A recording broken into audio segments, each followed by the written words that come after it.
So this is a quick review of the Ryobi RY18PW22A pressure washer.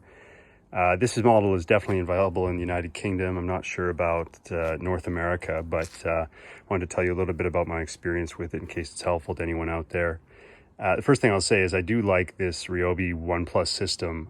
This is my third device in the system, and I find it pretty useful, especially because I have a pretty small home here in central London. The garden is small. I don't have a ton of decking or paving. I really only got this device initially to wash my bike with, but I realized, of course, I can do some cleaning with it. So I'll just talk maybe about the setup first. First off, easy to put together. The battery just goes in the bottom compartment. It seals for water tightness, which is, I guess, necessary.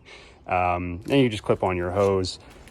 Fill up a bucket. You can use the relatively small bucket from B&Q. I've got a bigger bucket over there, sort of a working person's bucket, a builder's bucket full of water as well, so I can do quite a bit of pressure washing. I suspect the battery probably lasts 15 minutes, something like that. This is, by the way, this is a smaller battery. I can't remember how many. Oh, there you go. It's 1.5 amp hours or whatever that AH stands for. So it's not a huge battery. You can get bigger batteries. Anyway, so the hose clips in, and then you just screw this initial piece in. Easy enough. I'm not going to bother really trying to show you that. No, it just screws in. It's fine. And then you click this attachment in, the end of the nozzle, arrow to arrow. Very, very simple. Should just click like that. So actually, the thing that sort of made me make this video is I realized I also could use help from anyone who happens to see this and knows how these things actually work, because you've got this one setting that's like sort of a 15-degree cone of water that comes out. That's the one I use the most. You've got a rinse setting, which is fine. And then you got this thing called the turbo mode. And actually, I've never been able to make this work. I'll show you in a few minutes. I just don't understand it. It never wants to function properly. I've actually had Ryobi send me a replacement nozzle, which was a bit of a faff. Actually, they sent me the completely wrong part, and it had nothing to do with anything I own, so that was weird. But anyway, they sent me a replacement. It still doesn't do anything, so I'm still trying to figure that out. So if anyone knows how to make the actual turbo mode work, let me know. I'll show you the issue in a second. I also have no idea what these little pieces of metal are for, or the purpose of those, so let me know if you have any ideas about that. The other thing I'll mention here is that it's helpful if you when you start spraying with the water bucket above the pump. That just makes sense. You want gravity to help you. It's a little bit of a siphon action at the beginning as the pump gets all the air out of the hose. So it helps if you start by having the water up higher than the pump, which is in the gun. So let's take a look. My dog's gonna hate this, but she chose to be outside here, so it's fine. The other thing I was going to comment before I really get going is that it is a portable pressure washer. At the end of the day, this is not, a high-powered, plug-in power washer. You're not going to get the same kind of performance from it. I don't really mind. I don't want a, totally spick and span, artificially clean paving stones in my garden, so I don't mind the work it's doing. But don't buy this if you think it's going to do the same amount of work as one of those much larger, almost commercial or industrial pressure washers. You can actually see I've already done the pressure washing on these slabs here. I can't really get a good look in the sun, but they're pretty clean though. I mean, they got cleaner, and I'll show you. I'll just maybe rinse these down a bit, and yeah, okay, so now you can kind of see the difference in maybe, how clean it is.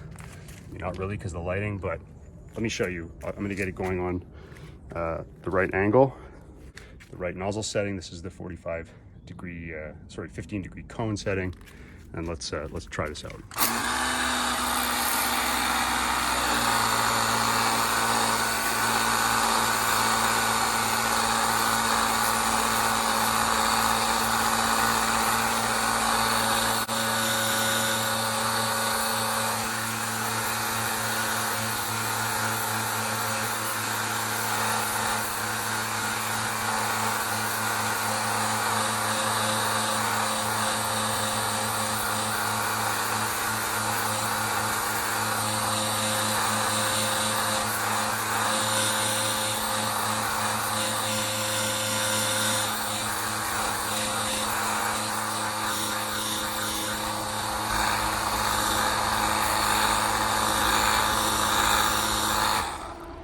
So you can sort of see the before and after. You know, this block relatively clean. You know, this one's still, you know, pretty dirty. Okay, last thing I'll do is I'll just show you the pressure wash setting or the power setting, which doesn't work. Okay, now it's on turbo, and it's going to be, I promise you, far from turbo. So if you know how to fix this and make this actually work, let me know.